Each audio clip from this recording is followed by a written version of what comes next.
శ్రీమాత్రే నమః. శ్రీ గురుభ్యో నమః.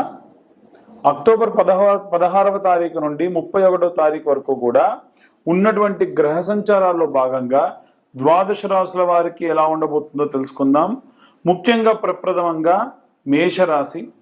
మనకు మేషము అనగానే గుర్తొచ్చేది మేక. తప్పుగా అనుకోకండి ఎవరు కూడా. నేను ఏ ఒక్క రాశి వారిని కూడా తక్కువ చేసి మాట్లాడటం కాదు, ప్రతి ఒక్క రాశికి ఉండేటువంటి లక్షణం చెబుతూ మేషరాశి వారి గురించి చెబుతూ ఉన్నా. అందులో భాగంగా మేషము అనగా మనకు గుర్తొచ్చేది మేక. అంటే వీరు అవతల మనిషిని నమ్మితే అవతల వాళ్ళు ఏం చెబితే అదే నిజం అని ఖచ్చితంగా చెప్తారన్నమాట. లేదు అంటే ఉదాహరణకు ఎవరైనా ఒక సిద్ధాంతం రాసి, ఒక రూల్ రాసి, ఒక గీత గీసి దీని మీద నడవమంటే ఆ గీతపై నడుస్తారు. అంటే వీరు సొంతంగా ఆలోచించేటువంటి అత్యంత సామర్థ్యం ఉన్నటువంటి రాశి అయినప్పటికీ వీరు మాత్రం ఆలోచన విధానంలో కానీ ఏవైనా సరే ఎవరైనా సరే తీసుకునే నిర్ణయాల మీద ఏకీభవించడం, చాలా అద్భుతంగా ముందుకెళ్ళడం చేస్తూ ఉంటారు. అయితే నా ఉద్దేశం ఏమిటంటే, ఉదాహరణకు ఉద్యోగస్తులు ఎవరైనా సరే నాలెడ్జ్ ట్రాన్స్ఫర్ అంటారు. ఏదైనా ఉద్యోగంలోకి చేరగానే గతంలో పనిచేసిన వ్యక్తి ఆ వర్క్ ప్లేస్లో వాతావరణం ఎలా ఉంటుంది, ఏ రకంగా పనిచేయాలని చెప్తూ ఉంటారు. కానీ ఈ మేషరాశి వాళ్ళు అలాగే ఆచరించకుండా వారు సొంతంగా ఏమైనా సరే వారి యొక్క ఆలోచన విధానాన్ని ఇంప్లిమెంట్ చేస్తే చాలా అద్భుతంగా ఉంటుంది. ఎందుకు నేను ఇలా చెబుతున్నాను అంటే, గురు గమనం అనేటువంటిది ఉన్నటువంటి మిథునం నుండి కర్కాటకంలోకి వచ్చింది. కర్కాటక రాశిలో గురు ఎప్పుడు కూడా ఉచ్చ పొందుతాడు, అంటే మంచి పీక్స్ లో ఉంటాడు. అదొక రకంగా భాగ్యస్థానం అని కూడా చెప్పొచ్చు.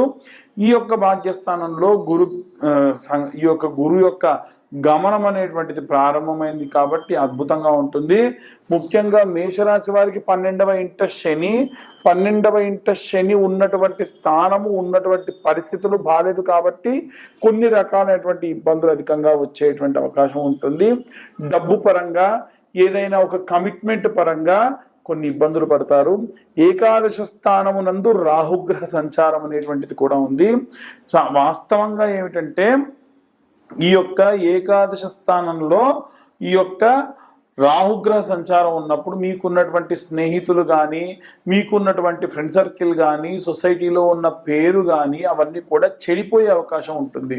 కాబట్టి జాగ్రత్తగా అనవసరమైనటువంటి పనులకు, అనవసరమైనటువంటి వ్యక్తులకు దగ్గరగా కాకుండా దూరంగా ఉండటం మంచిది.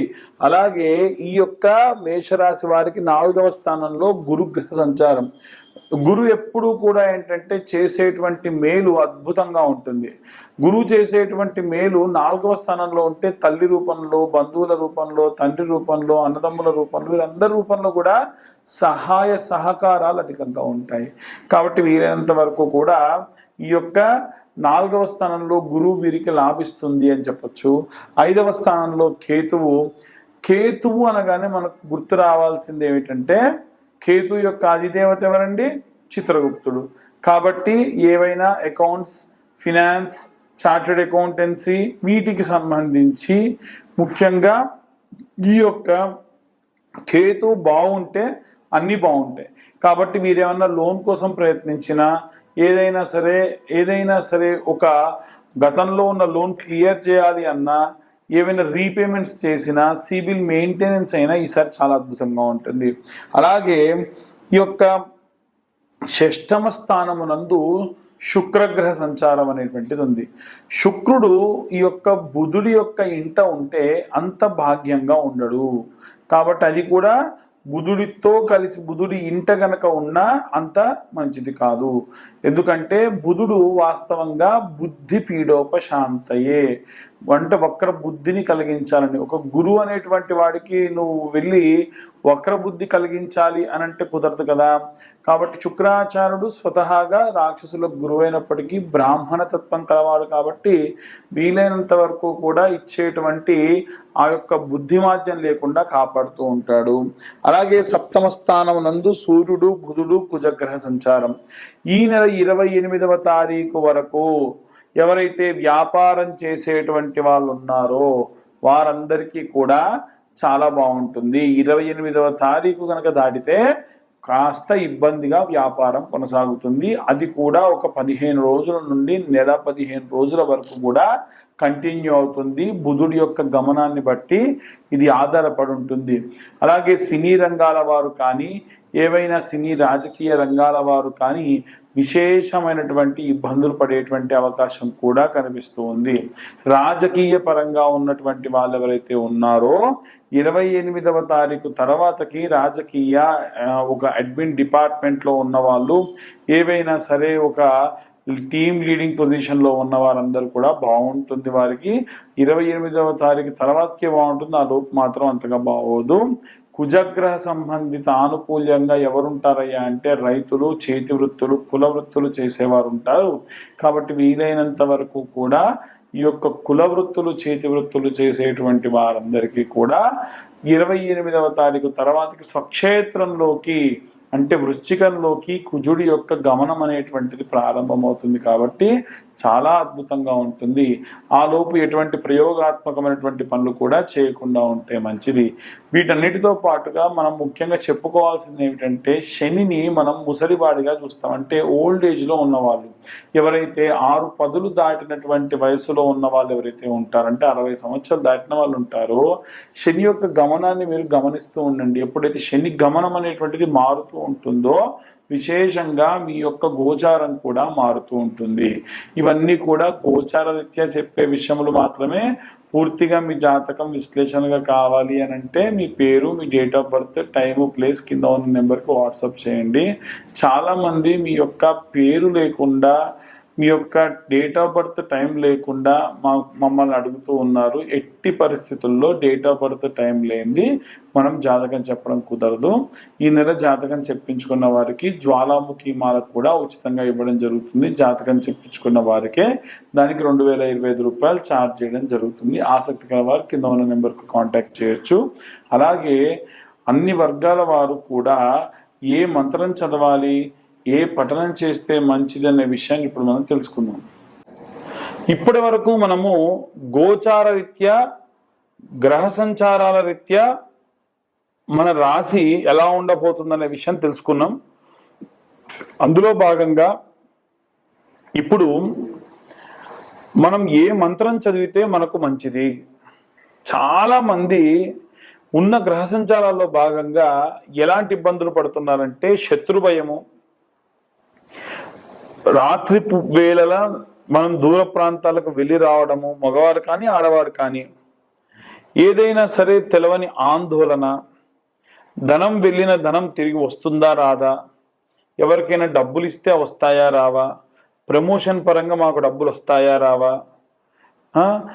సంతానం అందుతుందా లేదా, వివాహం అవుతుందా లేదా, ఏదైనా కార్యం అనుకుంటే వెనక్కి వెళ్ళిపోతున్నాం, ముందుకు వెళ్ళట్లేదు, భూమి అమ్మాలనుకుంటున్నాం, అమ్మలేకపోతున్నాము, ఏదో క్యాన్సర్ లాంటి మహమ్మారి ఒక పెద్ద బాధ వచ్చేసింది, మాకు ఈ బాధలన్నిటి నుంచి బయటపడాలయ్యా ఎలా అని అడిగితే ఒకే ఒక్క మంత్రం, చాలా పెద్దగా ఉంటుంది మంత్రం, స్తోత్రం వాస్తవంగా ఇది. అది నిత్యము కూడా ఓపిక ఉంటే 11 మార్లు వినండి. తర్వాతకు వీలైతే చదివే ప్రయత్నం చేయండి.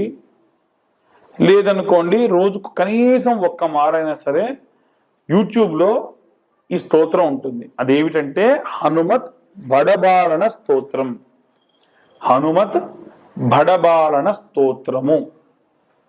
మీరు పాజ్ చేసుకొని పక్కన రాసుకోండి కావాలంటే. హనుమత్ బడబాలన. ఇదే గనక కోల్కత్తాలో ఉన్న వాళ్ళైతే బా పలకదు, వాళ్ళకి వా అని రాస్తారు. హనుమత్ బడబాలన స్తోత్రం అని రాస్తారు. కానీ మనం హనుమత్ బడబాలన స్తోత్రము అని ఉంటుంది. ఇంకా వీలైతే రసరాజ్ మహారాజ్ అనే ఒక ఆయన చాలా అద్భుతంగా ఈ యొక్క స్తోత్రాన్ని పాడడం జరుగుతుంది. అది వినండి వీలైతే మనకు అది కింద షేర్ చేసి లింక్ కాపీ చేసుకొని MP3 డౌన్లోడ్ చేసుకొని ఎప్పుడు ఫోన్లో పెట్టుకోండి. నిత్యం ఈ స్తోత్రం వినడం అతీతమైనటువంటి శక్తిని ఇస్తుంది.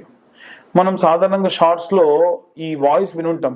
ఓం హం హం హం హను హనుమంత, ఓం ఓం ఓం ఓం చపల చలంత, ఇలా ఒక వాయిస్ వస్తుంది కదా ఒక ఆయనది. ఆయనే రసరాజ మహారాజా అని ఒక ఆయన ఉన్నారు. ఆయన చాలా అద్భుతంగా ఈ బడబడ స్తోత్రాన్ని పాడారు. గూస్ బంప్స్ అంటారు కదా, రోమాలు ఎక్కబొడుచుకోవడం, ఇలాంటివి జరుగుతాయి అది వింటే. దానివల్ల అసలు నిజంగా ప్లెజెంట్గా స్నానం చేసి హెడ్ ఫోన్స్ పెట్టుకొని కూర్చోండి, ఏదో తెలవని ఒక అద్భుతమైనటువంటి శక్తి మీ లోపలికి వచ్చినట్టుగా మీరు భావన చేస్తారు. కాబట్టి ఇలాంటివి మీ అందరికి శక్తినిస్తుంది, అందుకని అలా చదవాలనేది నా ఉద్దేశం. అలాగే ప్రతి ఒక్క స్త్రీ కూడా ఇంట్లో ప్రతి రోజు కూడా కుంకుమార్చన, చిన్న గౌరవం చేసి పెట్టుకోండి. కుంకుమార్చన అమ్మవారికి చేయండి. అది కూడా దుర్గా కవచం అని ఉంటుంది. ఈ దుర్గా కవచము దుర్గా అమ్మవారి ఆపాదాల మస్తకము కూడా వర్ణన చేస్తూ ఉంటుంది. శృణోదేవి ప్రవక్ష్యామి కవచం సర్వసిద్ధిదం పఠిత్వా పాఠయిత్వా చ నరో ముశ్చేత సంకటాత్, ఇలా ఉంటుంది. ఇది అలా మీరు ప్లే చేసుకొని అమ్మవారి పైన కుంకుమ వేస్తూ ఉండండి. నిత్యం ఆ కుంకుమ పెట్టుకొని పోండి. అమ్మవారు ఎప్పుడు ఒక వలయంలో మీ చుట్టూ ఏర్పడి ఉంటుంది. ఈ రెండు మీకు మంచి శక్తినిస్తాయి. ఆ విధంగా వాటిని పారాయణగా చేయండి. చాలా మంది డబ్బు కావాలండి మాకు అని అంటారు. మీకు డబ్బు కావాలనంటే నేను ఒకటే అడుగుతా, మీరు ఐశ్వర్యవంతులు కావాలా ధనవంతులు కావాలా అని అడుగుతా. అదేమిటండి రెండు ఒకటే కదా అందరూ అనేది, అంతే కదా? లేదండి, చాలా తేడా ఉంది. ఐశ్వర్యవంతుడి యొక్క లక్షణం ఏంటంటే మనం సంపాదించిన సంపాదన మన ఇంటి దాకా రావడం, ఆ డబ్బు మన కోసం, మన కుటుంబం కోసం, భార్య పిల్లల కోసం ఖర్చు పెట్టడం, వీలైనంత వరకు తిన్న తిండి అరగడం, కంటి నిండా నిద్రపోవడం, ఎవడైనా ఆపదంటే వస్తే వచ్చి ఇలా ఇచ్చే పరిస్థితుల్లో ఉండడం తప్ప దేహి అని చాచకుండా ఉండడం, అలాగే ఇంట్లో ఉన్నటువంటి పెళ్ళాం పిల్లలు అందరూ కూడా సంతోషంగా ఉండడం, ఎన్నడూ తిండికి లోటు లేకుండా ఉండడం, వీలైనంత వరకు కూడా ఎప్పుడు కూడా ఆనందంగా రోజుకొక్కసారన్నా నవ్వుతూ ఉండడం, ఇది ఐశ్వర్యవంతుడి లక్షణం. మరి ధనవంతుడి లక్షణం, డబ్బు ఉంటుంది, తిండి ఉండదు టైంకి, ఒంటి నిండా రోగాలు, భార్యాభర్తలు అసలు ఎప్పుడో వారానికి ఒకసారి ముఖం చూసుకుంటారు, కడుపు నిండా తినరు, కంటి నిండా నిద్రపోరు, డబ్బు కోసం ఒకటే ఆతృత. ఇంతకు ఎవడన్నా ఉన్నాడా అయ్యా తినడానికి అంటే వంశం ఉండదు, పిల్లలు పుట్టరు, వాటి కోసం ట్రీట్మెంట్లు, ఒకవేళ కడుపు నిండా తిన్న రోజు తర్వాత వారం రోజులు ట్రీట్మెంట్లు. దీన్ని ధనవంతుడి లక్షణం అంటారు. డబ్బు ఉంటుంది కానీ ఒంటి నిండా రోగాలతో ఇబ్బందులతో ఉంటారు. కాబట్టి మనం ఐశ్వర్యవంతులు అవ్వాలనంటే నిత్యము 3 సార్లు పొద్దున మధ్యాహ్నం సాయంత్రం శ్రీ లక్ష్మీ అష్టోత్తర శతనామావళి ఉంటుంది. స్తోత్రాలు చదువుతున్నారు చాలా మంది, స్తోత్రం చదివినా మంచిదే కానీ శతనామావళి అత్యంత శక్తివంతమైంది. ఏమిటి అంటే ఆ మంత్రము ఓం ప్రకృత్యై నమః, ఓం వికృత్యై నమః, ఓం మహామాయినే నమః, ఇలా ఓం నమఃతో ఎండ్ అవుతుంది. ఓంతో ప్రారంభమై నమఃతో ఎండ్ అవుతుంది. అలా 108 ఉంటాయి. ఈ 108 పొద్దున మధ్యాహ్నం సాయంత్రం అలా చదువుతూ ఉంటే 100కి వచ్చేస్తుంది కొన్ని రోజులకి. అప్పుడు ఏం చేస్తారంటే ప్లెజెంట్గా కూర్చొని అమ్మవారి ధ్యానంలో ఆ అష్టోత్తర శతనామావళి చదవడం వల్ల విశేషమైనటువంటి ఐశ్వర్యం మీకు అందుతుంది. అలాగే చాలామంది వివాహం కావట్లేదు, సంతానం అవ్వట్లేదు, ఆరోగ్యం బాగుండట్లేదు అనేటువంటి వాళ్ళు ఉన్నారు.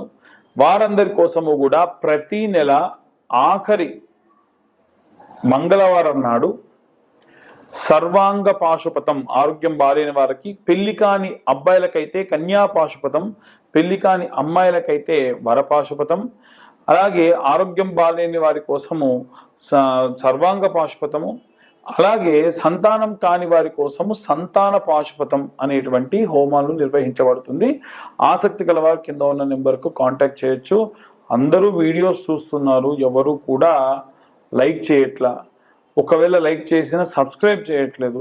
మీరు కానీ సబ్స్క్రైబ్ చేస్తే నాబోటి వాళ్ళు ఈ ఛానల్లో చెప్పుకునే వాళ్ళందరికీ కూడా కాస్త ప్రోత్సాహంగా ఉంటుంది. అమ్మ పర్లేదు, నా వీడియోస్ చూసి వీళ్ళు సబ్స్క్రైబ్ చేసుకున్నారు అని నా మీద కూడా నాకు కూడా కొంచెం కాన్ఫిడెన్స్ వస్తుంది. సో కొంచెం నా కాన్ఫిడెన్స్ని ఇంకా బిల్డ్ చేసేదానికి గాను సబ్స్క్రైబ్ చేసుకునే వాళ్ళు సబ్స్క్రైబ్ చేసుకోండి. సర్వే జనా సుఖినో భవంతు. స్వస్తి.